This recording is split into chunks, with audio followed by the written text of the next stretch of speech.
Welcome, everyone, and thanks for joining us today for this installment of the fall seminar series hosted by the Stavros Niarchos Foundation Centre for Hellenic Studies at Simon Fraser University, which is co-sponsored by the Archaeological Institute of America, Vancouver chapter, and the chapter in Eugene, Oregon. So just a little bit about the history of our lecture series here at SFU. So each year we invite some of the leading international scholars working in Hellenic studies to present their research on a wide range of topics, including archaeology, classics, Byzantine, Ottoman, and modern Greek history, as well as literary and cultural studies. Now, before we begin, I would like to take this opportunity to acknowledge that this event was organized at Simon Fraser University on Burnaby Mountain, which is located on the unceded traditional territories of the Squamish, Tsleil-Waututh, Musqueam, and Coquitlam peoples. And before I introduce today's speaker, I'd like to remind everyone that this webinar is being recorded. If you have any questions or concerns about SFU Zoom privacy and security guidelines, I'd like to ask you to visit SFU IT Services website, whose links can be found in the same email provided to you to access this webinar. And at the conclusion of this presentation, we will host a Q&A session. So feel free to post your questions in the Q&A box, which you can see at the bottom of your screen, and we're going to try our best to address each and every one of them afterwards. During the Q&A question, if rather than typing, you'd like to ask a question verbally, feel free to use the raise your hand button, and one of us panelists will assist you in unmuting yourself. Now, now that all the housekeeping is out of the way, I'm very happy to introduce you to today's speaker, Dr. Dimitri Nakassis, Professor and Chair of Classics at the University of Colorado Boulder. And just on a personal note, I've known Dimitri since 2007, I think, I want to say, when we excavated together at the site of AIA Vancouver in Greece. So I've known him a long time, and it's a great pleasure and honor to have him here with us today.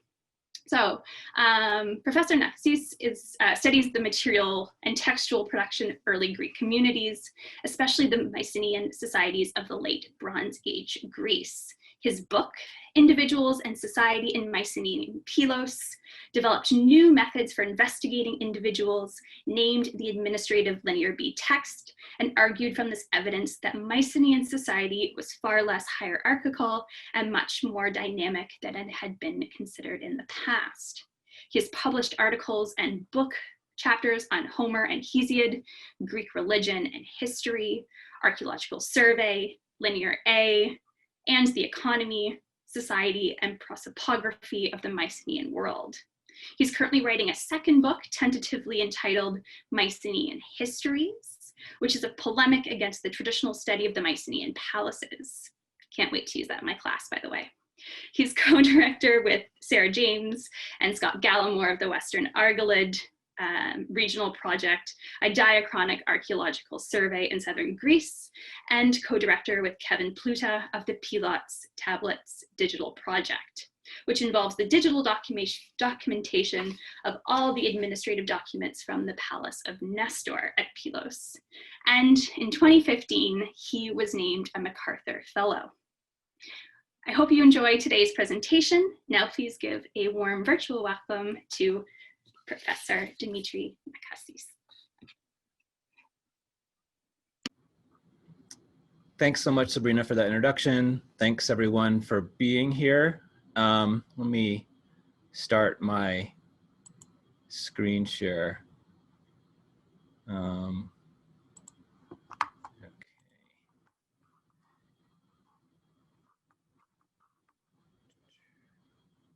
Actually, wait, let me do this another way. Sorry. I will share my screen too. And then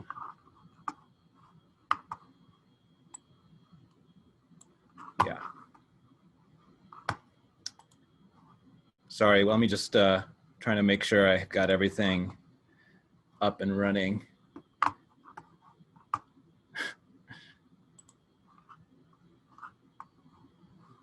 No, open the chat.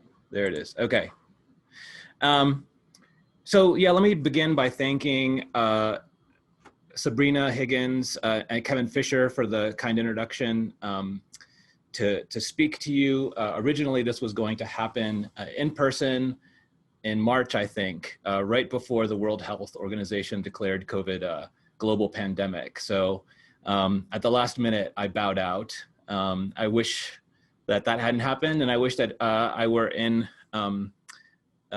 Vancouver with you today, but I'm giving you this talk from my office in Boulder, Colorado. So in addition to thanking Sabrina and Kevin, I also wanted to thank, in particular, Simon Fraser, the UBC, the University of British Columbia, and the communities in Vancouver, and especially the Stavros Niarchos Foundation Centre for Hellenic Studies at Simon Fraser, which is the sort of the initial invitation that I was given some time ago. And since Sabrina mentioned, I mentioned this, but perhaps I could also say that from where I'm giving this talk in Boulder, Colorado, the university sits upon land within the territories of the Ute, Cheyenne, and Arapaho peoples. Sabrina mentioned in her introduction a couple of the projects I'm working on, and I think you'll see some of the results, preliminary results of those projects in this talk. The one thing you won't hear much about is the Western Argolid, which is maybe why I made this title slide. A photograph taken from Mycenae looking west into the survey area, the survey area of the Western Argolid Regional Project. So in the distance, in those mountains on the distance, you can see some of the territory that we surveyed. Okay, let me get moving here. So if you pick up most any textbook of Greek history or Greek archaeology, one of the first things you'll read about are groups of people that are called Minoans and Mycenaeans. The existence of Minoans and Mycenaeans has become a factoid. There are books about the Minoans and the Mycenaeans written by academics, and in works written by Greek historians and archaeologists, you can read sentences like these. Minoans were always interested in color. The Minoans were not Greeks. The Minoans flourished as an independent civilization until Mycenaeans from the Greek mainland invaded the island of Crete. The Mycenaeans were active merchants. Now, statements such as these are innocent in and of themselves, but they encourage the idea that Minoan and Mycenaean are meaningful categories for people, even if nobody in the Bronze Age ever called themselves a Minoan or a Mycenaean, it makes sense for us to do so. And an extreme example of this hardening of the categories is the genetic reification of Minoans and Mycenaeans by some researchers working in DNA analysis, right? The genetic origins of the Minoans and Mycenaeans. Now, Minoan is a modern term coined by Arthur Evans over 100 years ago to refer to an archaeological culture that he and others had discovered on the island of Crete. And Minoan is used to refer to the entirety of the Bronze Age, and so stretches from about 3000 BC or so until the end of the Bronze Age around 1050 BC. That is to say, Minoan encompasses the early, the middle, and the late Bronze Ages. Mycenaean is also a modern term, coined in the second half of the 19th century AD to refer to what was then a newly discovered prehistoric archaeological culture in Greece.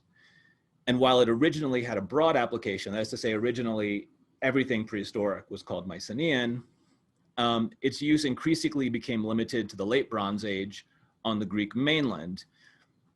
And so therefore only 1700 to 1050 BC. Now what's a little bit confusing is that Minoan can basically only mean one thing. It just means Bronze Age Cretan. Mycenaean can actually mean two different things. It can mean late Bronze Age Greek mainland in a general sense, but it can also mean of or belonging to the site of Mycenae in a more specific sense, right? Because Mycenaean was a coinage based on the sort of type site of the Mycenaeans, which is the site Mycenae. So that's a little bit confusing, potentially confusing anyway. Now, in between these two culture zones are the islands of the Cyclades, which in various periods were more or less influenced by cultural developments on Crete or the Greek mainland. Now, scholars talk about Minoans and Mycenaeans as if they were peoples, even though we all know that ultimately these terms describe archaeological cultures. That is to say, Minoan and Mycenaean refer to more or less discrete material types and practices that cluster together in space and time.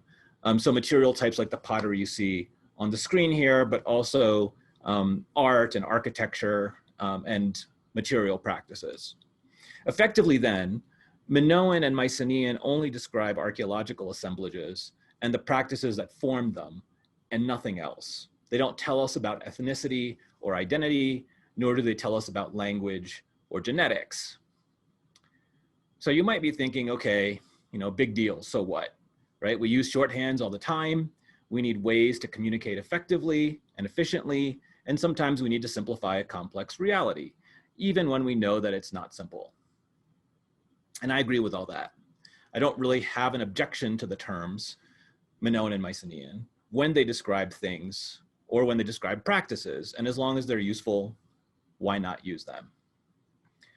On the other hand, even a couple of minutes of thought suggest that these categories aren't terribly useful.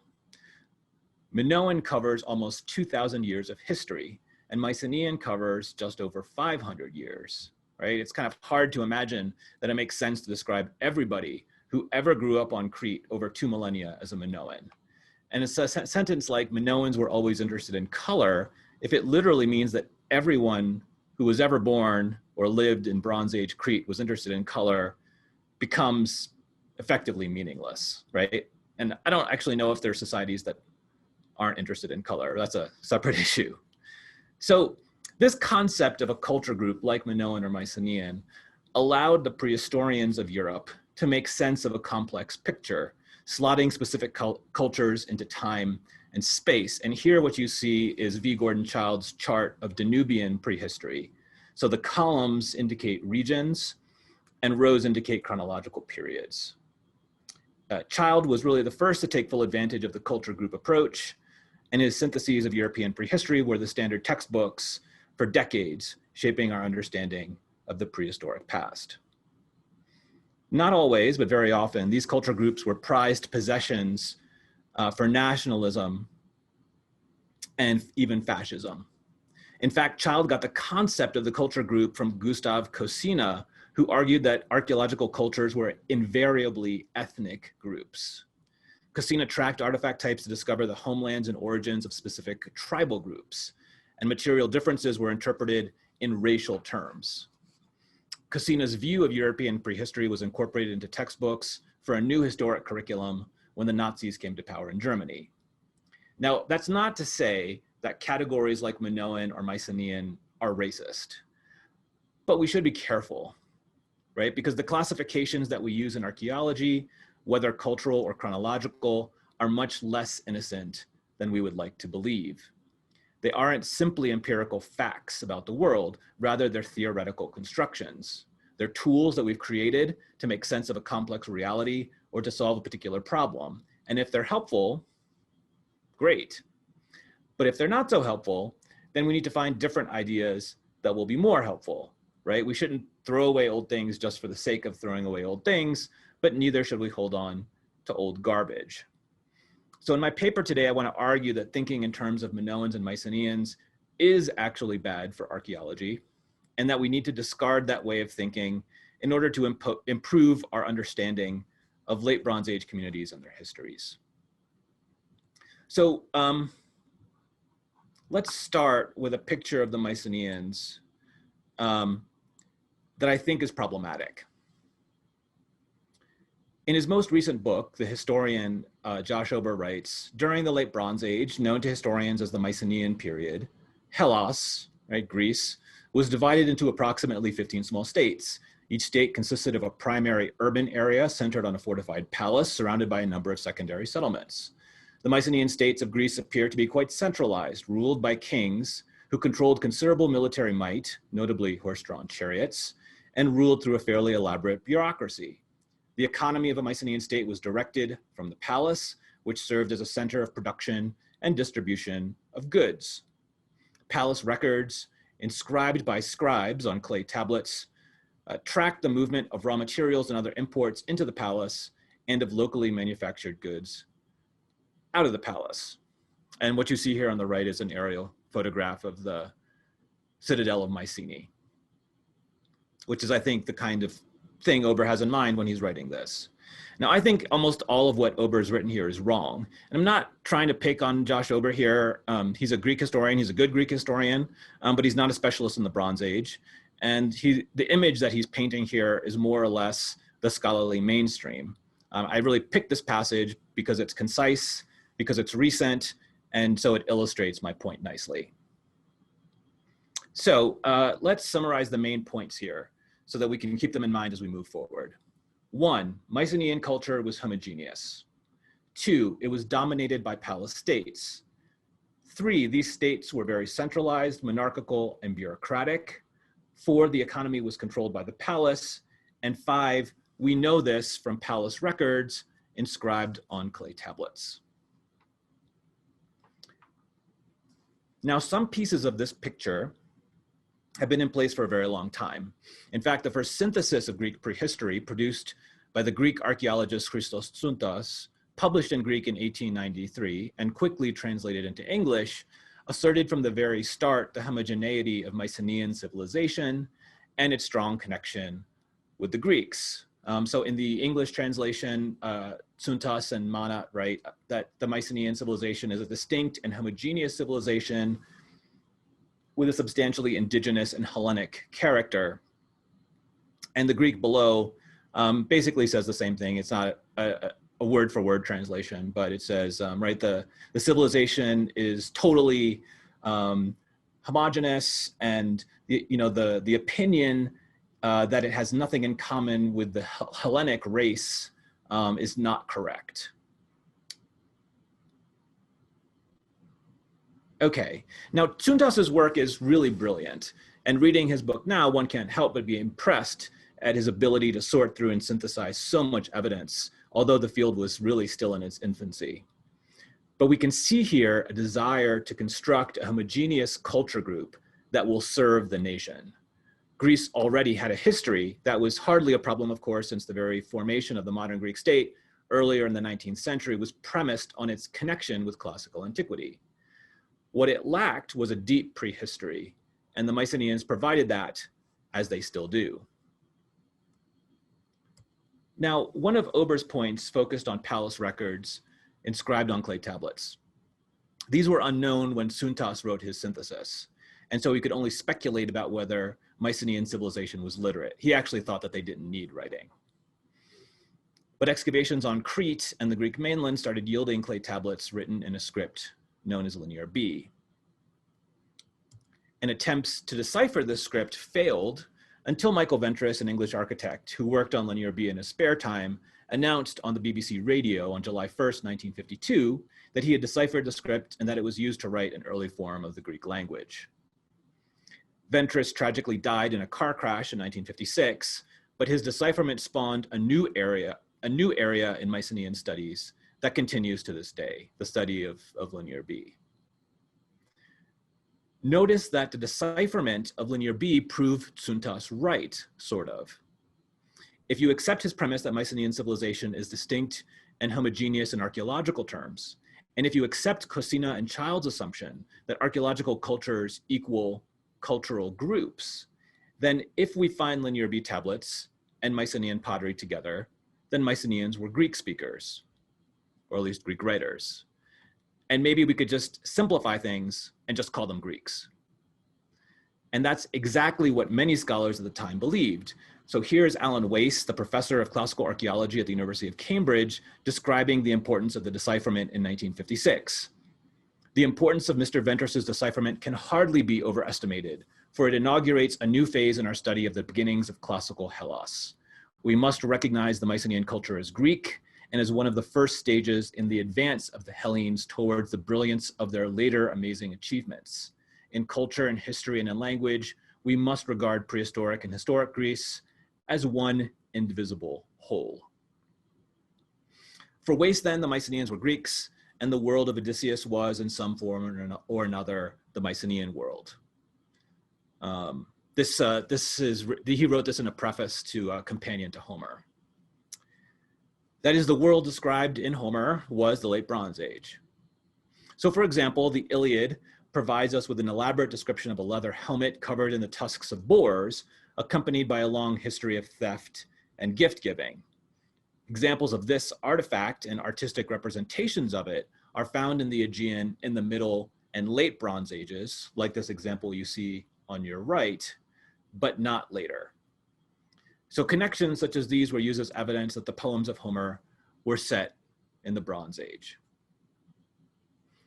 But something unexpected happened. A young scholar at the University of Cambridge named Moses Finley made the remarkable argument that the world of the Homeric poems was coherent, but that it didn't date to the Bronze Age. He's forcefully argued that the poems had to be set in the 10th or 9th centuries BC, 200 years after the end of the Mycenaean period. The decipherment of Linear B didn't put Finley off. In fact, it threw gasoline on the fire, because Finley pointed out that the economy in Homer was dominated by reciprocity, like gift giving, right? This is a common form of heroic hospitality in Homer. Guests are given gifts by hosts, cementing bonds of friendship, and those who give gifts expect to retrieve them at a later date. The Linear B tablets, on the other hand, seem to Finley to represent redistribution. Redistributive systems are characterized by centricity. That is to say, material goods are collected by some kind of central authority and then redistributed. So an example of this would be taxation and redistribution in the form of government services. The Linear B tablet you see on the bottom there is a taxation document that records the precise quantities of goods that are expected by the palace and how much has already been paid. Now, in other publications and interviews, Finley elaborated on his interpretation of the Mycenaean world. Finley argued that the Linear B tablets reveal a massive redistributive operation in which all personnel and all activities, all movements of both persons and goods, so to speak, were administratively fixed. That is to say, the palace was not only the most important institution, it was pulling all the strings and controlling everything. And this wasn't just true of economic activity, the palace controlled society too. The population was graded and stratified into a very large number of occupations and ranks or statuses, all bound together by lengths of land tenure and other forms of obligation, pyramiding to the king at the top. And we finally see the source of this strange system, the ancient Near East. Finley concludes that we are here in contact with a far-reaching and elaborately organized palace economy of a broad type, well-attested and heavily documented all over the ancient Near East. How far the Mycenaean palace economy actually reached, whether it covered the whole of the economy or left some areas to independent private activity, is not now determinable, but I suggest that the former is the better working hypothesis. So Finley obviously thought that the palace covered the entire economy, that it was in full control over every meaningful economic transaction, and that this power translated into a kind of perfectly bureaucratic social structure too, with the entire population placed into specific categories that correlated to their position in the economic system. You'll notice that Finley emphasizes the Near Eastern type that the Mycenaean world belongs to. This for him suggested that the Mycenaeans were not part of the Greek story, right? Because they were so differently organized, they represented a kind of failed experiment. And this opinion becomes clear when we read Finley's remarks to the BBC radio in an interview from 1957. He begins his remarks by saying, "The most striking thing about Mycenaean society is that it was not Greek." And then he sort of gets into a bit more detail. The world I've been calling Greek was the world which produced the poetry of Homer, Sappho, and Euripides, the philosophy of the Ionians and Plato and Aristotle, the science of the Hippocratics and Archimedes, the Parthenon, and the red-figured vases, and the sculpture of Phidias and Praxiteles. It was the world which discovered the rational, free individual and the possibility of a community of free individuals. And Finlay continues, I suggest that the destruction of the Mycenaean civilization was a necessary condition for the rise of Hellenism. A living, functioning bureaucratic society like the Mycenaean could not grow or evolve into the free world of the city-state. It could move only as the comparable world of the Sumerians and Babylonians moved, and that world, as we well know, produced no Homer, no Plato, and no Praxiteles. So Finlay's argument persuaded many people, and it actually remains the orthodoxy in Greek history. So returning to what Ober said, right? Mycenaean culture was homogeneous. It was dominated by palace states. These states were very centralized, monarchical, and bureaucratic. The economy was controlled by the palace, and we know this from palace records inscribed on clay tablets, right? This is basically the Finlay line. And in an earlier version of this talk, I had a whole bunch of other prominent Greek historians repeating the same line, which I cut because I didn't want to bore you too long. So what's surprising about all this, I think, is how little of it is true. And in fact, I think almost none of it is true. That's not to say that we should go back to Tsuntas's and Wace's way of thinking about things, in which we just equate the Mycenaeans with Homeric heroes. That's not going to work either. And in fact, I would argue that the problem is that we keep trying to fit the Mycenaeans into a single, nice, neat box. And that's just never going to work, because the Mycenaean world was a big, complex place. And when we turn complex phenomena into stereotypes, that never tells us much about the ancient world, although it may reveal a lot about ourselves and the kinds of stories that we want to tell. Now, as Fred Jameson pointed out in his book, The Political Unconscious, I think he's talking about a phenomenon that we're dealing with here, right? He says, the larger issue is that of the representation of history itself.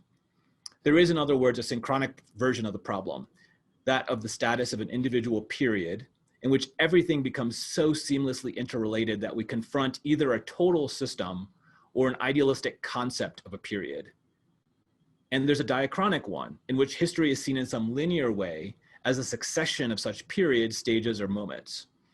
I believe that the second problem is the prior one, and that individual period formulations always secretly imply or project narratives or stories, narrative representations of the historical sequence in which such individual periods take their place and from which they derive their significance. And I think this is exactly what's happening in the study of the Mycenaean world, and why I've quoted this quote and others at such great length, right? We have two problems, and they're interrelated ones. The first problem is that the Mycenaean period is so seamlessly interrelated that we're faced with a total system. And I'll address that problem in a minute. The second problem is the real problem, I think. Individual period formulations always imply or project narratives in which individual periods take their place. So what I think is going on is this. Many scholars want to tell a story. That's a story about the birth of Europe and the origin of democracy. This is a story in which the torch of liberty is passed from the classical Greeks to modern Europeans and Americans and Canadians. And scholars working on ancient Greece, some of them anyway, are looking for a starting point, and that requires a simple narrative. As Kostas Vlasopoulos has argued, the classical Greek city-state, especially classical Athens, served to differentiate the Greeks, originators of liberty and democracy, from Oriental monarchies and despotisms. And because Mycenaeans apparently didn't live in city-states, but in palace states, like Oriental despots, they could be assimilated to them. That also meant that the Mycenaeans couldn't be part of the Greek story. Remember what Finlay said, a living bureaucratic society like the Mycenaean could not grow or evolve into the free world of the city-state. It could only move as the comparable worlds of the Sumerians and Babylonians moved. Now, all of this permits a simple and I think seductive narrative about early Greek history, because what had been a geographical polarity, right, east versus west, despotic Easterners versus democratic Westerners became a temporal sequence, right? Greece evolved from despotism in the Bronze Age to democracy in the Classical Age. So how do we move forward? I think that we need to dismantle the old image of the Mycenaean world. If we can show that the total system of the Mycenaean world is false, then maybe we can also clear away the wreckage of the old model and start fresh. I know that's a naive way of thinking about things, but yeah, let me think that way for at least the moment. So let's start with Ober. The Mycenaean world was divided into 15 small states. Is that true? I don't think that it is. I count a maximum of 11, of which only 5 or 6 are certainties. All of the certain palaces I've made solid red dots. And all of them have linear B tablets like the one on the right. Linear B tablets are a good indicator of palaces because the linear B script was used only for palatial administration, so far as we know. Of course, it's possible that linear B tablets could be written outside of a palatial center, so they're not a surefire way to identify a palace. Ideally, we would also have palatial architecture of some kind and some other indicators of high status. And we have linear B and palace architecture and indicators of high status at Pylos, Knossos, Ios Vasilios in Laconia, Tiryns, Mycenae, and Thebes. Chania has linear B, but the palace, if there was one, is underneath the modern city, and the Venetian city, for that matter. Now, some excavations by Maria Vlazaki have perhaps found part of the palace. I think they probably have, but we're not 100% sure right now. Iklina has one linear B tablet and is usually interpreted to be politically subordinate to Pylos. So that's why I've made it kind of light there. And actually the same is true of Tiryns. A lot of people think that Tiryns is politically subordinate to Mycenae, so I could have made that a lighter color as well. The Acropolis of Athens was fortified in the late Bronze Age, and suggestions are that there might have been a big building on top of the hill, but later constructions have obliterated whatever was left of it. And there's no linear B from Athens. No linear B tablets have been found at Orchomenos or Gla, but for various reasons, Orchomenos and or Gla are thought to have been a palatial center, a single palatial center. And Volos up in Thessaly has linear B tablets and some fancy architecture, but they're not in the same place. Now you'll notice that there are lots of empty spaces between the palaces. There's nothing on the west coast other than Pylos, nothing in the islands, nothing in East or South Crete, nothing in the Corinthian Gulf, nothing in the Saronic Gulf except maybe Athens, nothing in Euboea, and nothing between Orchomenos and Volos. Now those are all areas where there's lots of Mycenaean material culture, but we don't have palaces. Now maybe there were palaces in those regions, right? That's possible. And we just haven't found them yet. Or they've been destroyed by later constructions and we're just never going to find them. But I think it would be hard to imagine that we're missing scores of palaces, which is what we would need for there to be total congruency between the Mycenaean world and regions under the control of palaces, right? Even if we accept Ober's premise, 15 palaces with an average territorial size of about 1,500 square kilometers would yield about 22,000 square kilometers, which would really only cover the Peloponnese and nothing else. So what does this mean? It means that large parts of the Mycenaean world were non-palatial. They didn't have palaces, they didn't use linear B. They did participate in the material culture of the Mycenaean world. They made and used Mycenaean pottery, they buried their dead in Mycenaean tombs. But not every community could or felt the need to build a palace. Ober also asserts that each state consisted of a primary urban area centered on a fortified palace surrounded by secondary settlements. Is that true? Well, sort of mostly it's true, but centered on a fortified palace is not true. The yellow dots are all of the potential palace sites that are fortified. But you can see there's a lot of them that aren't. So,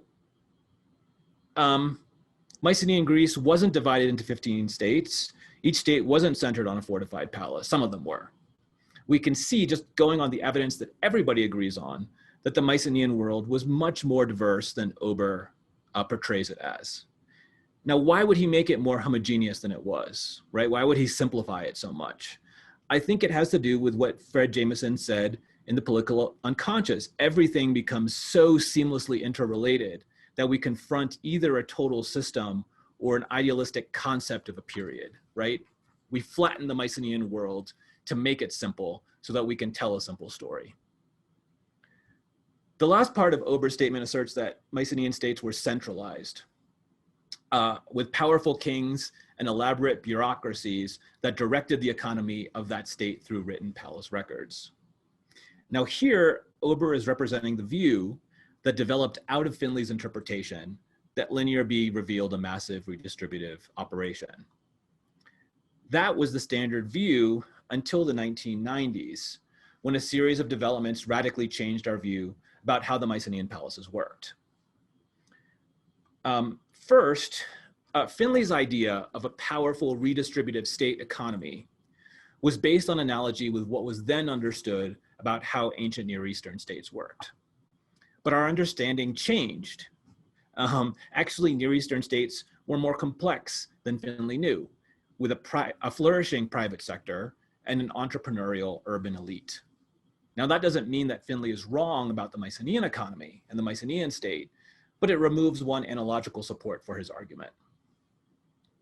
Second, archaeologists who looked at the Linear B tablets and the archaeological record pointed out that a good deal was missing from the Linear B tablets, and they suggested that Mycenaean palaces exercised only partial control over economic activity within their territories. Let me give you an example. So Finley thought that it was reasonable to assume that the palace controlled and owned all, or at least most, of the land inside of its territory. The proof of this was the extensive interest in land in the Linear B tablets. At Pylos, for example, about 1 in every 5 tablets concerns land.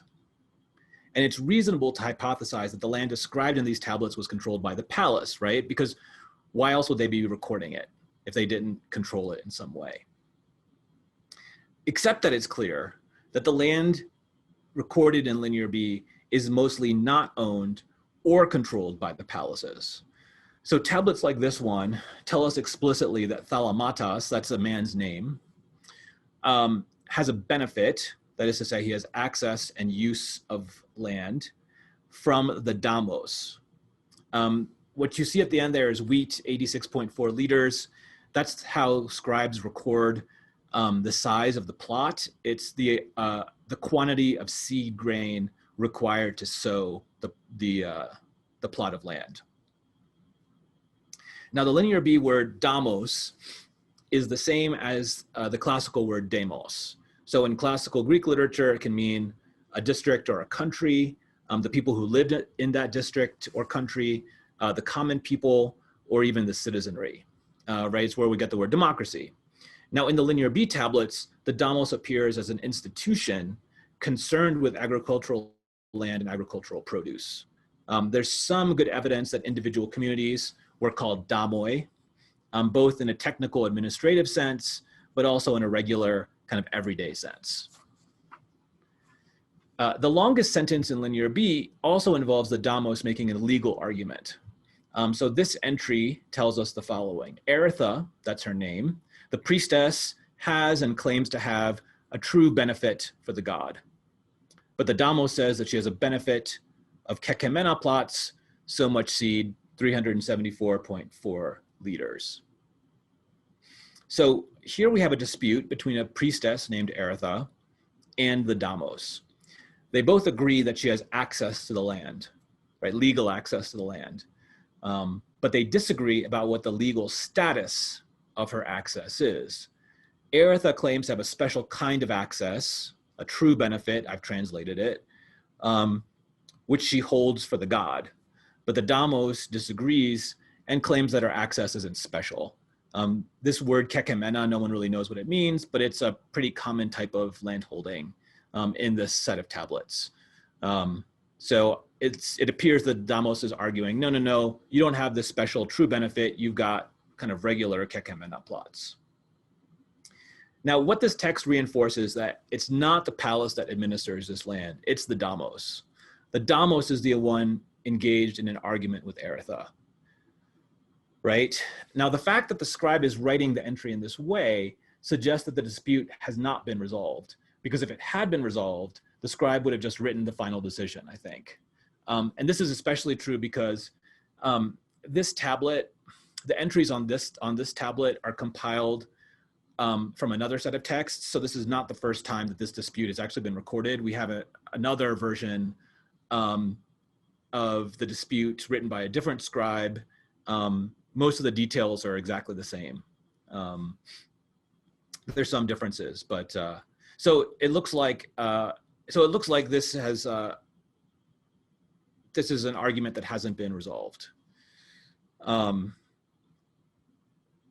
It's unclear who's going to resolve it. This is part of the issue, right? Is there an authority above the Damos? It could be the king, but I sort of wonder if that's the case too. Anyway, this probably raises the question in your mind: if the Damos controls the land, and if the Damos administers the land, then why would the palace keep records of this land in the first place, right? That's a good question. And the answer to it seems to be that the palace has the right to collect some taxes on certain types of lands.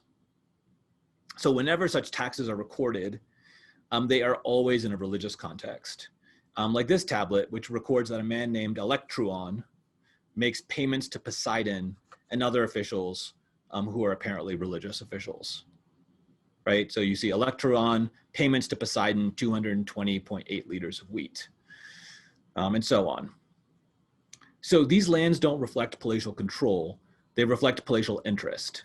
That is to say, not everything that's recorded in the Linear B tablets is under the direct thumb of palatial administrators. Now, to be fair, some land is clearly under the direct control of the palaces or palatial officials. So this tablet records an estate that belongs to the king, right? The fifth word, Wanox, is the title of the Mycenaean king. And in this case, the farm is indicated with the term temenos, which we might translate as precinct. But this estate is, at a maximum, 37 hectares. That's 91 acres. And that's pretty big, but it's not much bigger than the estate of the wealthy Athenian Alcibiades, whose estate was just under 30 hectares. So although royal farms exist, they're actually not all that big. So the idea that the palaces owned and controlled most agricultural land is just not at all supported by any meaningful analysis of the Linear B tablets, right? Land in the Linear B tablets is obviously not controlled collectively by the palaces, but small farms are allocated to specific individuals, and that land is, with very few exceptions, controlled by an institution called the Damos. Even if we assume that the Damos was just an instrument of palatial control, if you add up all the land recorded in the Linear B tablets at Pylos, it makes up less than 1% of all available agricultural land in Messenia, in the territory of the kingdom. Less than 1%, right? Let me give you one more example. So one of the biggest areas of palatial interest is animal husbandry. We have lots of tablets like this one that record a place, Maro, the name of a man, and the size of a flock. And we know the reason that they're counting sheep is that because a certain amount of wool has to be delivered to the palace, and how much wool is owed is based on how big the flock is.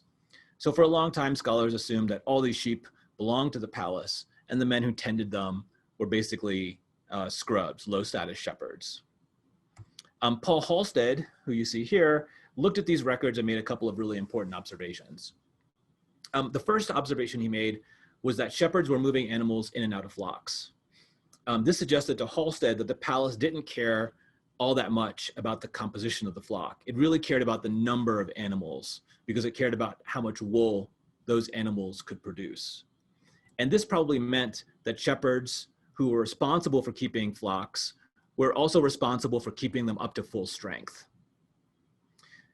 This was a risk, right, because animals die, but it was offset by potential gains because shepherds could move older male sheep or female sheep from palatial flocks and replace them with their own yearlings. right? But that means that these extra sheep are coming from substantial private flocks that must have been owned by these shepherds, right? And without these private flocks, the palatial system wouldn't have worked. So that means that these are not low status shepherds after all. And this was a conclusion I was able to confirm independently using different kinds of evidence, right? Because I can show that many of these shepherds were active in other economic fields and were in some cases very prominent individuals. So the main point here is this: not only was there a private sector of animal husbandry, but it was thriving, and the palatial system depended upon it to work. So in lots of cases, like metallurgy, the palace organized complex economic arrangements by tapping into private activities. These activities were managed by individuals who were known to palatial administrators by name, right? Notice all these shepherds are identified by name. And these arrangements weren't one-sided. The palace got something and individuals got something. So shepherds could manipulate their flocks to their own advantage as long as they delivered wool to the palace. And the palace in exchange got a really nice and simple system for keeping track of these animals. So the economy was complex, diverse, and interacted in interesting ways with a thriving private sector. But I haven't really addressed the issue of social and political structure.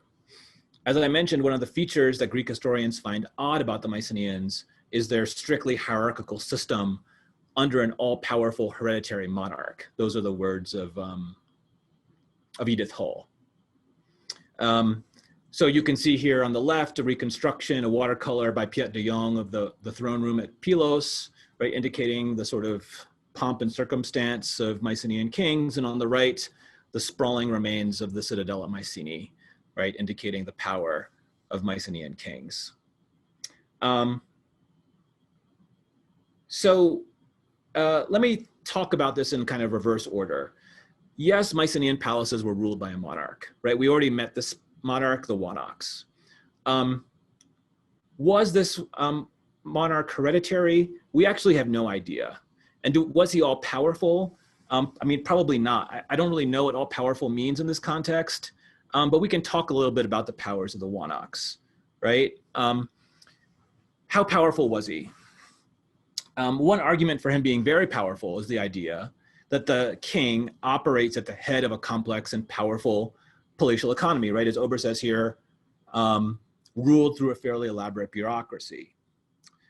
As we've seen, however, although the palace was indeed a major economic player, its control was certainly not as extensive or as deep as we once thought. There also isn't really a significant royal economic sector, right? The royal sector is a small part of the palatial economy, which, as we've seen, is a small part of the total economy. There's also almost no textual evidence that the king had any military role, although it's certainly true that Linear B tablets record military equipment and horse-drawn chariots. So there is, I suppose, considerable military might. I don't know how we decide if it's considerable, but there's no direct evidence that links the king to that military might. In sum, I think that we can reject or heavily qualify many of the traditional characterizations of the Mycenaeans that are based on a Finleyan understanding, right? Mycenaean culture was not so homogeneous because, among other things, most of the Mycenaean world wasn't dominated by palace states because they didn't have them at all, right? And there are other regional differences I could get into as well, but in the interest of time, I won't. Mycenaean palaces were certainly dominating institutions, but they weren't all that centralized or bureaucratic. Certainly, they didn't control the whole economy, as Finley hypothesized that they did. They were definitely monarchical. The palace was the seat of a king, after all, but the extent of the king's powers aren't really all that certain.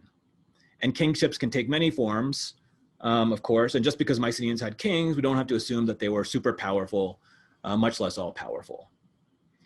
The economy wasn't controlled by the palace, and we know this through careful study of the Linear B tablets, right? The palace was definitely interested in certain economic activities like metallurgy and textile manufacture, and it had the right to collect taxes.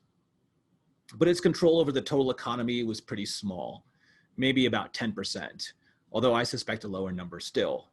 Now, 10% might seem like a lot to you, but I did a little bit of research here, and total spending of the Canadian government at all levels represents about 44% of Canada's GDP. And the US government's share of the economy is lower, as you might expect, but not by much. It's 38%. Employment in the public sector accounts for 20% of the labor force in Canada and 16% in the US. So in both cases, right, these modern free market economies, the government plays a much larger role economically than we imagine it does for the Mycenaeans. So why would people say these things about the Mycenaeans if they aren't true?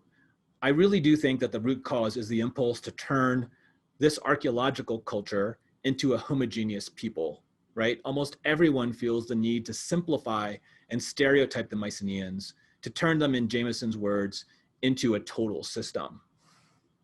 And we need this total system of the Mycenaeans, even if it's empirically faulty, to tell a particular kind of story, a story in which classical Greeks were the originators of a system of government and a way of thinking that came to characterize the Western world. In fact, this story requires a total system of the ancient Greeks, as if all ancient Greek states were basically similar. That is to say, in order to tell a story about the glory that was Greece, we cannot permit the Mycenaeans to be Greeks. Remember what Finley said, right? The most salient thing about the Mycenaeans is they're not Greeks. They need to be something else, monarchical and managerial. They are more Sumerian or Babylonian in spirit than their classical counterparts. And thus the collapse of the Mycenaean palaces around 1200 BC is understood as the first step in the liberation of Greece. So on the left, we have a reconstruction, a watercolor of the palatial archive at Pylos, right, showing these managerial Mycenaeans. And on the right, a painting of Pericles' funeral oration, indicating the sort of glory of the democratic system.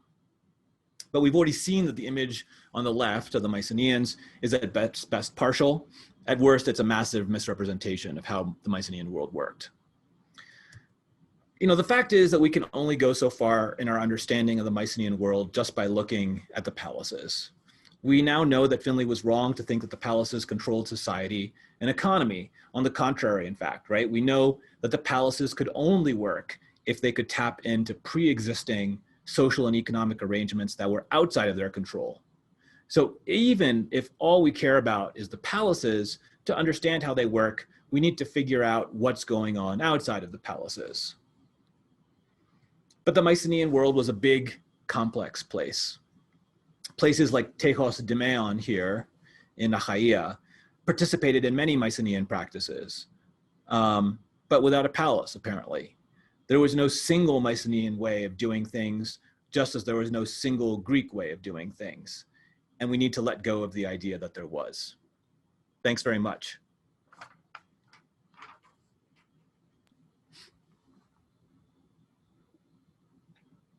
Thanks, Dimitri, for that really thought-provoking talk.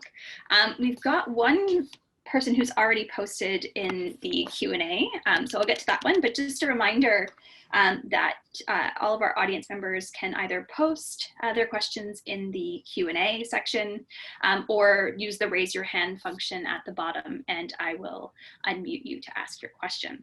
So I'll get to the first one that we have here. It's from Catherine Blouin.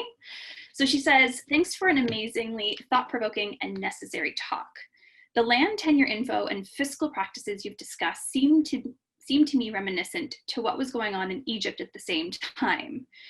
That is a variety of land tenure and fiscal strategies, thinking of Sally Katari and Juan Carlos Moreno Garcia's work, amongst others. To what extent have historians of linear B / the Mycenaean world not engaged with scholarship or engaged with scholarship on the economy of Egypt and West Asia at the same time? And then a second related question, what about the temples and their landholding / economic power? Yeah, thanks, Katrine, for that question. So there is a lot. So if you look at the first edition, the sort of Bible of linear B studies is this book called Documents in Mycenaean Greek, written by John Chadwick and Michael Ventris. And in there, there's a lot of comparison to certain ancient Near Eastern administrative practices. Overwhelmingly, third dynasty of Ur 3. And I think that's not coincidental, right? Because Ur 3 had a reputation, still has, I guess, a bit of a reputation as being this kind of hyper-centralized, hyper-bureaucratic, total administrative apparatus.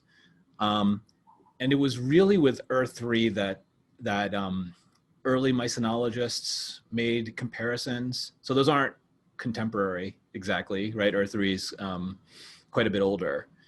And they haven't really used, there's been less comparison in terms of economic systems to the ancient Near East. To a certain extent, you can forgive them because they were writing in the 50s when, the first edition of documents came out in the 50s, when the syntheses of Near Eastern economy were really written in the interwar period. And so they're really drawing on that tradition. And I think a lot of Mycenologists haven't really, my personal feeling is that a lot of Mycenologists haven't really kept up to date with what's happening in other parts of the Eastern Mediterranean. And so therefore the image of the ancient Near East they're drawing from is really still this very 1950s image that was sort of progressively eroded and then you could even say destroyed, right, in the 70s and 80s. I once gave a paper about the Mycenaean economy. This is 15 years ago, 2005. In front of a bunch of Assyriologists. And they were like, oh, you've been reading about the old Babylonian economy. And I was like, no, I don't know anything about the old Babylonian economy. I was pretty embarrassed about it. But yeah, I mean, the way I described the Mycenaean economy is also similar, I think, to the way some people describe old Babylonian, Polesgeschaft. So I quickly made myself familiar with that literature. So this kind of like subcontracting out of activities to prominent individuals is also a feature of the old Babylonian economy. It's also true of Ur 3 for that matter too, right? There's this Stephen Garfinkel up in the Pacific Northwest, he's at Western Washington, has a bunch of really interesting work about the importance of entrepreneurial individuals in the economy of Ur 3. Yeah, whether or not the temple owned significant resources is something that's a little bit controversial in Mycenaean studies because we don't have temple texts. So we have, palace texts effectively. So my friend Susan Lupak has written a lot about the economy of the Mycenaean the sanctuary, the temple. But there's a little bit of back and forth discussion about to what extent do we think that the temple was an independent institution with significant resources separate and apart from the palace. This is the real problem in a way with studying the Mycenaeans, is that from a textual perspective anyway, is that the texts that we have are all written from a very specific point of view.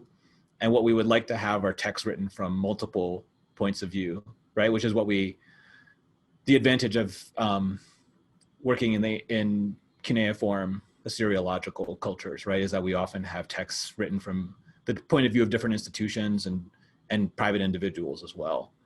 And because we don't have that in the Mycenaean world, it's been easier, I think, to assume that the textual point of view is the most meaningful point of view, right? Obviously, I don't feel that way. I'm trying to sort of read between the lines in a way and figure out what's going on behind the scenes by using these weird palatially focused administrative documents. Sorry, that was a really long answer to your question. All right, thanks, Dimitri. We've got another one, lots of questions coming in. Next one from Kim Shelton. She says, thanks, Dimitri, that was great. So the demos, who spoke for this body and who do they represent? Great question, Kim, thanks. It's hard to know. Sorry, I'm just writing down a note from Katrine's question. It's hard to know with the Damos. So the Eartha dispute in the text that seems to have been written before, the sort of first draft of these landholding texts, instead of Damos, the scribe uses a term, the holders of ktoinai. So the holders of this particular type of land called a ktoina.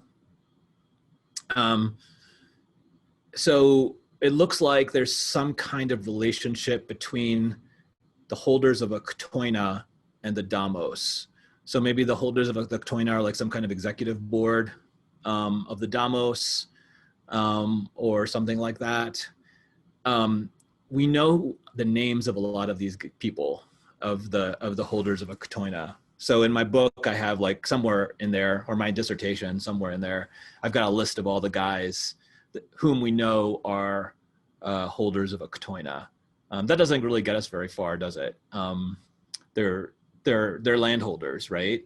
So I think a lot of people tend to think of the Damos as some kind of like agricultural cooperative. That's one way of thinking about it, right?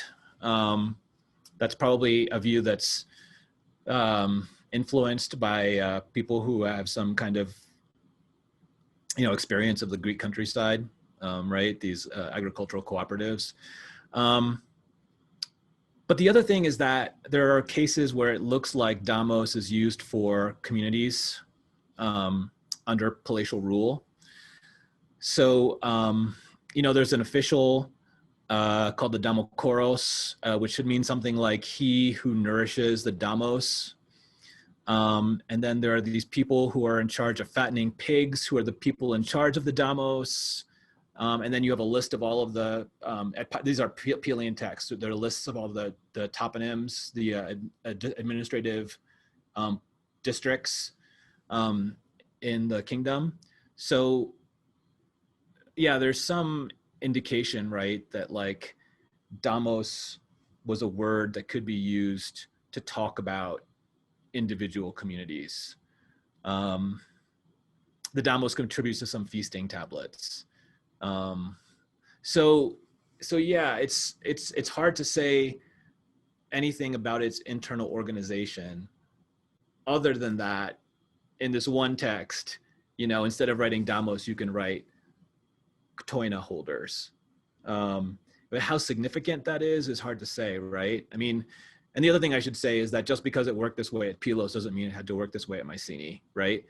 Certainly not. So, we might imagine kind of like similar structures, but I don't think we should imagine the same structures. So, one thing to say is that part of the implication of my argument, which is that the Mycenaean place was a big and complex place, is that the tablets at Pylos don't speak for the whole of the Mycenaean world, for sure, not even the whole of the palatial world. But they're still important to my argument because the old model is so based on the Pylos tablets that if I can pull down my argument is, if I can pull down the old model using the same evidence that was used to build it, right, then that shows that the model itself is weak. Yeah, something like that anyway. So yeah, we can't say much. It's very frustrating. Susan Lupak has a really nice article, keep calling out Susan Lupak, but Susan Lupak has a really nice article in the AJA in 2011, I think, about the Damos. And that's a good place to start. Okay, the questions keep coming in for you, Dimitri. I've got a question from Dimitri Nakassis. So as a follow-up to Kim's question, I don't know when the slippage in Laos from armed group of people to just people takes place, but what could we say perhaps from your evidence about the relationship of that armed Laos with the Demos? Yeah, great question. So one of my friends that I went to grad school with, Steffi Nikoloudis, wrote a dissertation about an officer in the Mycenaean world who seems to be kind of second in command after the Wanaks, and his title is Lawagetas or Lawagertas. So the first element is definitely Laos, right? Laos, the people. And then it's a verbal second element, either ago, to lead, or I lead, or agero, to gather together, right? And she actually argues for the latter, that it's laogertas, he who gathers together the laos. The traditional interpretation is laogetas, he who leads the laos. And the understanding was that the laogetas was a military leader, right? He who leads the host into battle, something like that. So you would have a kind of like, not a dual kingship, but a kind of, a king, a wanox, whose role in the tablets is primarily religious, and then a laogetas, whose role is primarily religious, or military rather. The only problem with that is there actually isn't a lot of good administrative evidence that the laogetas was heavily involved in military affairs. It's basically, that whole hypothesis is mostly based on the etymology of the title, which is not a great argument. So Steffi argues that the laogertas had actually a very different role, having to do with like the incorporation of new groups into the population of Pylos.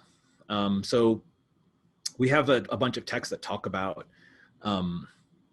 women and men and children who are identified by ethnics that cluster around the Dodecanese and Western Anatolia.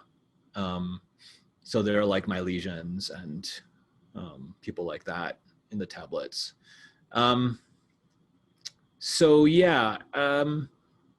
There's also an article by Tom Palaima where he talks about personal names that are formed with the word Laos. But it's not, so it's not clear what Laos means in the Linear B tablets. Because it doesn't show up, it shows up mostly in these compounded names and titles. I think it shows up entirely, I would say, in compounded names and titles, and doesn't show up as an independent entity that like speaks like the Damos does. So it's harder to kind of pin down. I think that would be my sense of the evidence. Great. Okay. Did I answer that question, Sabrina? Yeah, I think so. Okay. All right, we've got lots more coming in. So next one from Steve Renette, who says, thanks for a very interesting talk. Considering that palaces in the ancient Near East were fully embedded within an urban fabric, spatially, economically, socially, etc., while Mycenaean palaces are not, ? How does a comparison between these different palaces hold up beyond the word palace itself? Yeah, so there are towns surrounding the palaces, the Mycenaean palaces. They're not, to be fair, they're not like huge. They're not huge towns, right? So they're on the order, I'm gonna screw this up. I would say they're on the order of like 25 to 35 hectares, generally speaking. So we're not talking about very urban centers, right? Knossos is the most urban, the largest settlement in the Aegean. And I guess, Neopalatial Knossos people, Todd Whitelaw is estimated as something like 100 hectares, and maybe had a population of like 20 to 25,000 people. Although its population was probably smaller in the Mycenaean, the period that I'm talking about, the late Bronze Age. What makes them palaces, right? That's the question? So they're monumental structures, at least relative to other Mycenaean buildings. They're decorated with wall paintings, which is pretty rare in the Mycenaean world. They use a common suite of architectural grammars, I guess would be the best way of saying it, of a common architectural suite of types organized in a specific way. They're certainly used as administrative centers, at least the ones that where we can tell. There's Linear B tablets, located in and around the palaces. they can be fortified, or they can be located within fortifications. So that's the case at Mycenae and Tiryns and Thebes.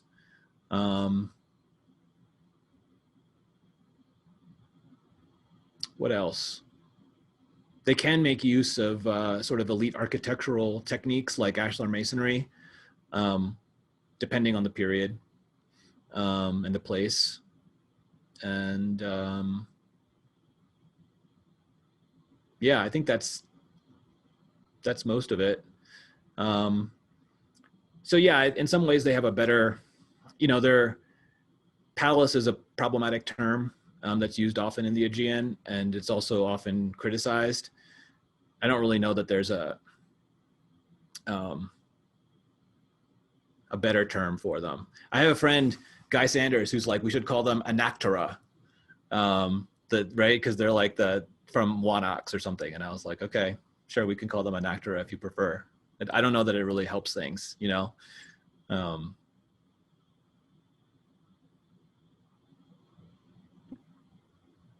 Okay, great. I've got one more written one, and then someone who will ask one live. So the next one is Mike Richards, who says, thanks for an excellent talk.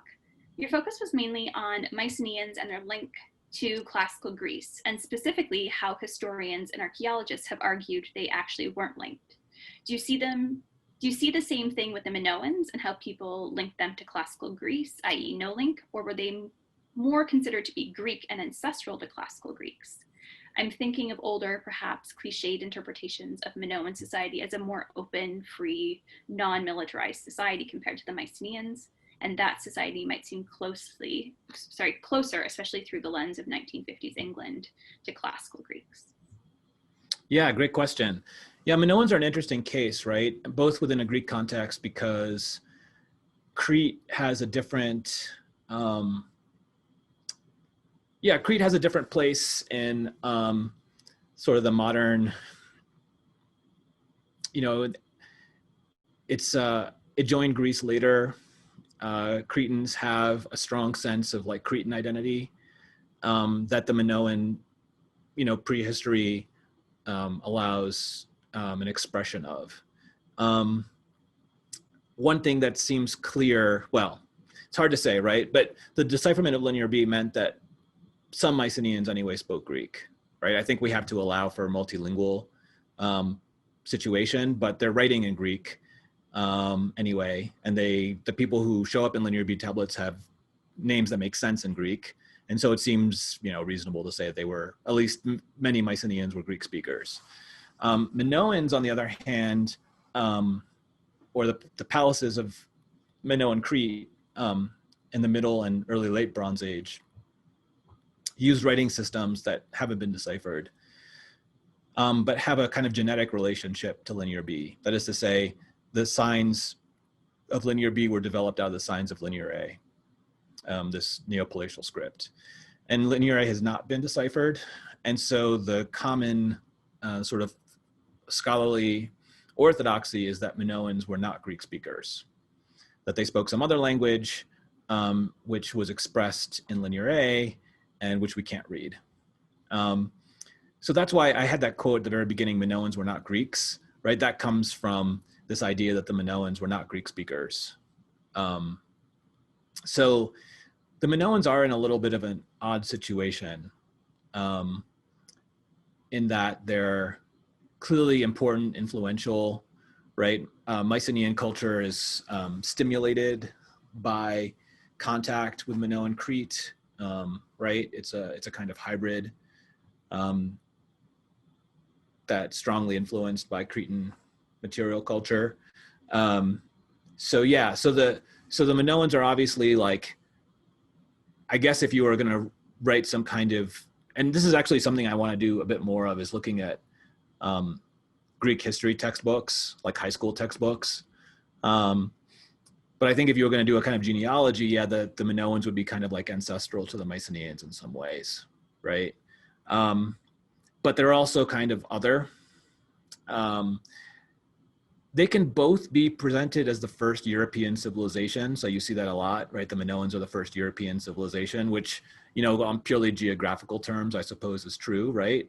I guess it depends how you define civilization, but the European part geographically anyway is fairly accurate. But I think people like Finlay, right, would say that the Minoans used a similar kind of redistributive economy and are therefore would be in the same boat as the Mycenaeans in those terms. So the Finlayan way of looking at things would, the sort of economic historian of Finlay would say the Minoans are the same as the Mycenaeans. Basically, they're Near Eastern in terms of their economic and probably social structure. But you're right to say that, like, we really don't know how Minoan palaces were governed. We don't know that they had kings or queens. And so the political structure of Minoan Crete is much more obscure because we don't have texts, and because the architectural arrangements of Minoan palaces are not conducive to a kind of sort of architectural analysis which would point towards like kingship, I think. So the question is this issue also of like Minoans being, there's a lot of literature linking the way that Evans in particular, right, constructed the Minoans and sort of Victorian and early modernist thinking about the world. There's a good book by Kathy Geer called Knossos and the Prophets of Modernity that I would recommend, where she talks about the influence of Knossos on modern thinkers. People like Freud, for example, were really interested in the Minoans. The Minoans are an interesting position, and there's been a lot more work, I think, on in part what I'm doing is I'm kind of following up on a lot of the work scholarly work that has been done on the history of scholarship of Minoan Crete and the way that the Minoans were constructed and how that played into contemporary politics. And I feel like there's been much less of that done for the Greek mainland. So in some ways I'm trying to fill in that gap. Yeah. Sorry, that was a big question. A lot of different parts, but we're thinking about more. All right, we have 2 questions left, Dimitri. Both of them are going to come at you live, so to speak. So the first one is going to be from Kevin Fisher. Hello, can you hear me? Yep. Oh, hey, Dimitri. Hey. Thanks for this. I really enjoyed your talk, and just as a point, it's interesting to think of the Mycenaeans as being subject to the same sort of Orientalist kind of framing that the rest of the ancient Near East gets. I didn't really kind of think of it that way, but given what you said, it is that, I think, to some extent. The question I want to ask, though, is as a fellow, I guess, prehistorian / Bronze Age scholar, I've also often been frustrated by this sort of oversimplification and stereotyping of Bronze Age societies that you've, I think, really effectively highlighted here. And I don't know, I mean, to what extent would you maybe see this as just really part of the disciplinary positioning of the Aegean Bronze Age? One might even, I might even say marginalization of it within the classics more widely. I wonder if you can maybe speak to that, or if you feel that is the case, or if it contributes to this issue. I mean, it's not, the Bronze Age people aren't the ones writing these bigger histories of ancient Greece or, the wider Eastern Mediterranean world. And, how I guess what I'm asking just to comment on where you see the positioning of the Aegean Bronze Age as a discipline, if it is within this, the wider classics field, and how it might contribute to this issue. Yes, that's a great question. I don't know, it's interesting, right? Because if anything, there's a lot of research being done in the Bronze Age right now. And, a lot of people like me, prehistorians who have jobs in classics departments, I'm not the only one, obviously, right? There's lots of them out there. So you think about, Toronto, a place that we're both familiar with, Yeah. has two Aegean prehistorians, and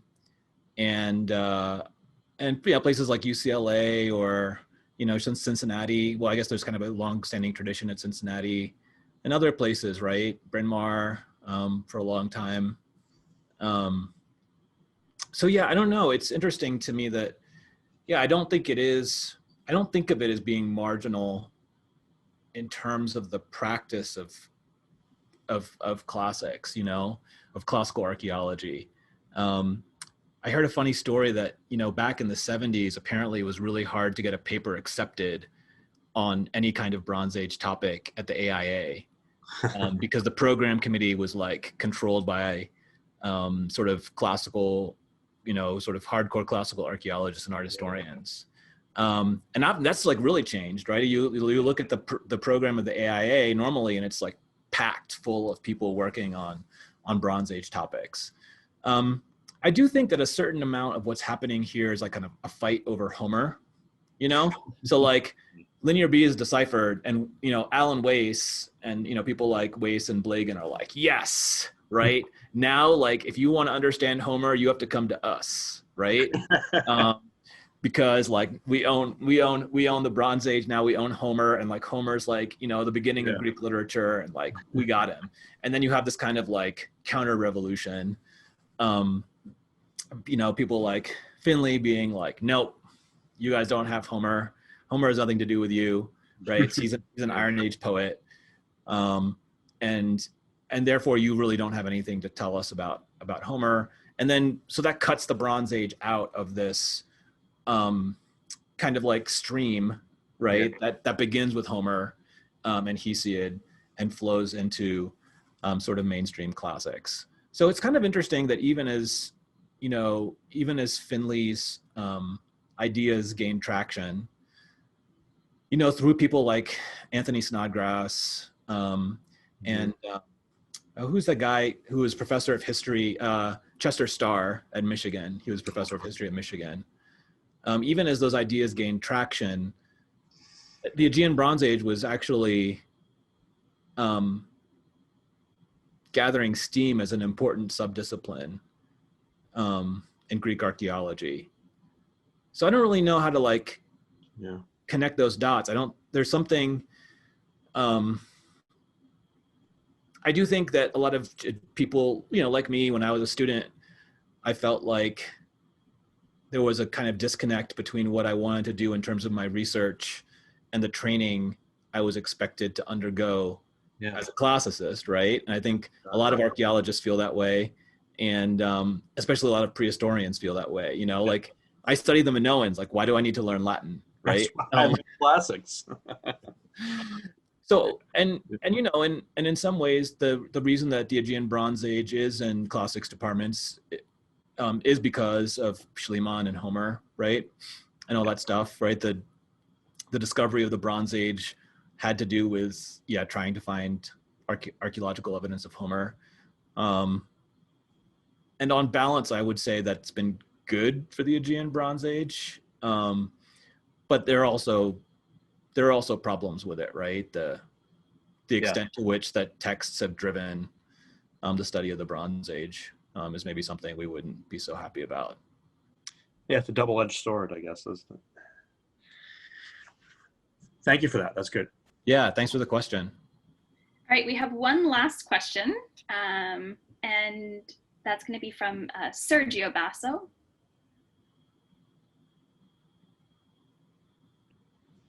Yes, good afternoon.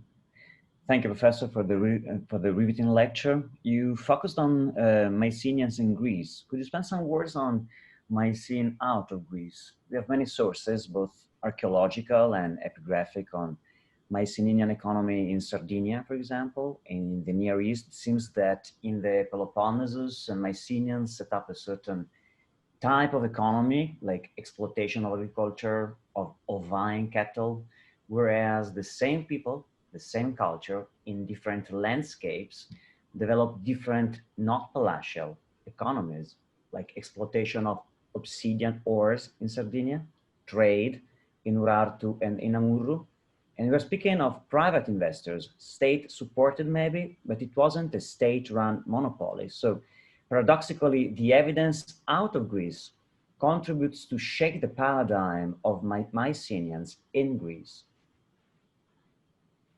Yeah, thanks for the question and the comment. Yeah, I totally agree. So, you know, I actually have a paper forthcoming, I guess, in the third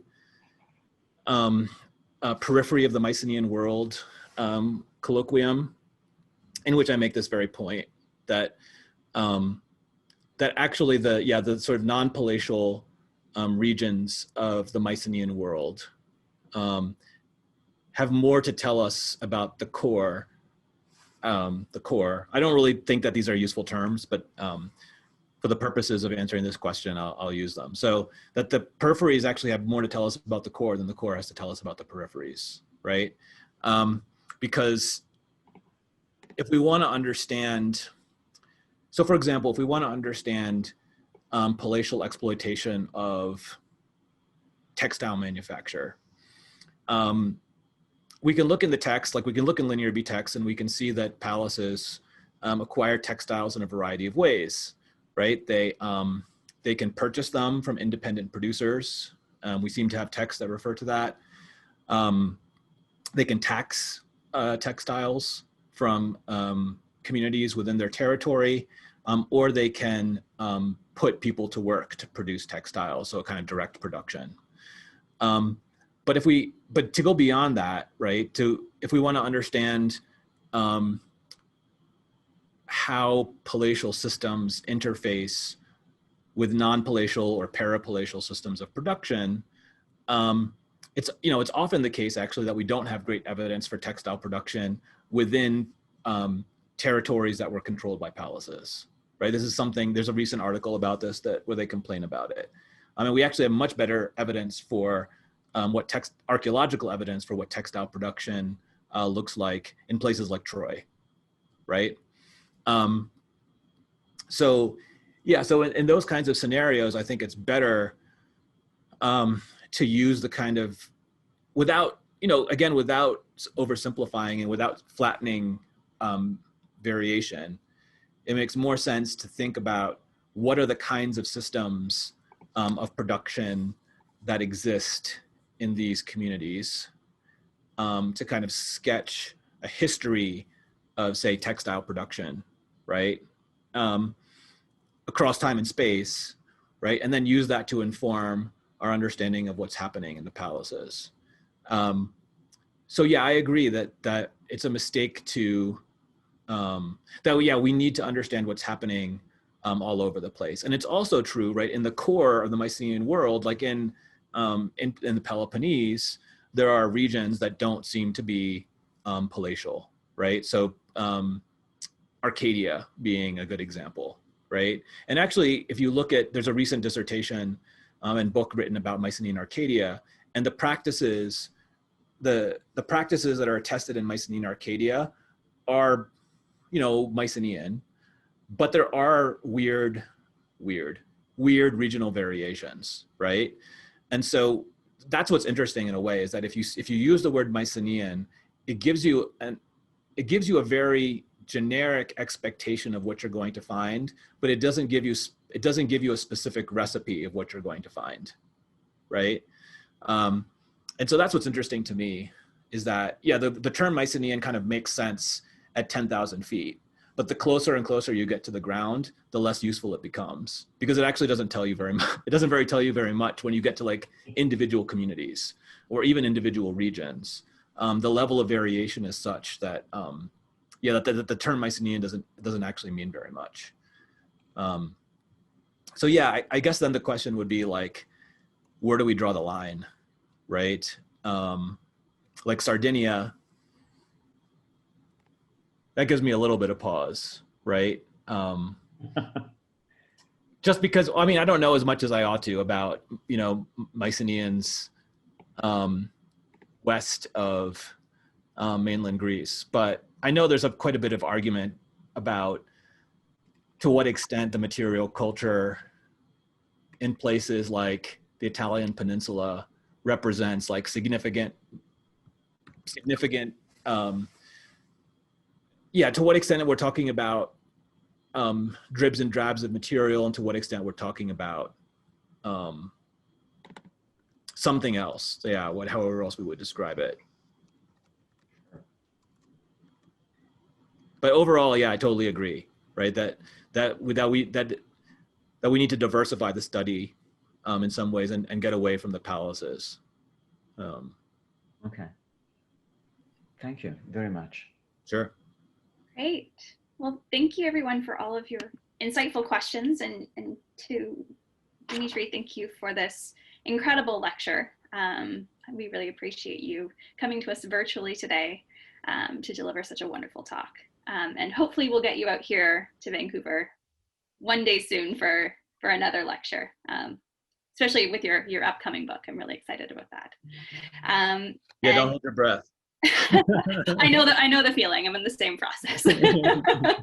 And just before we let everyone go, I'd just like to thank you all for attending today for our SNF lecture series, and that we jointly sponsored with AIA Vancouver and Eugene, and remind you that we have several upcoming events which we'd like to invite you to, including the McQuinney Lecture on International Relations featuring Harris Milonas from George Washington University, which is on Monday, October 19th at 5:30.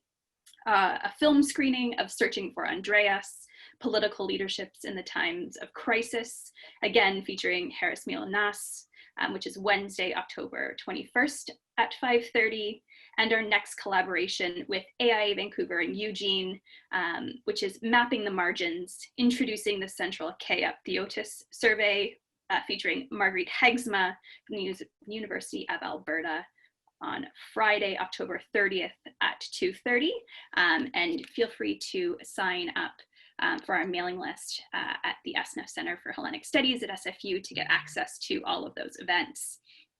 We've got a busy 2 weeks coming up. So thank you all for coming, and we hope to see you at our next lecture.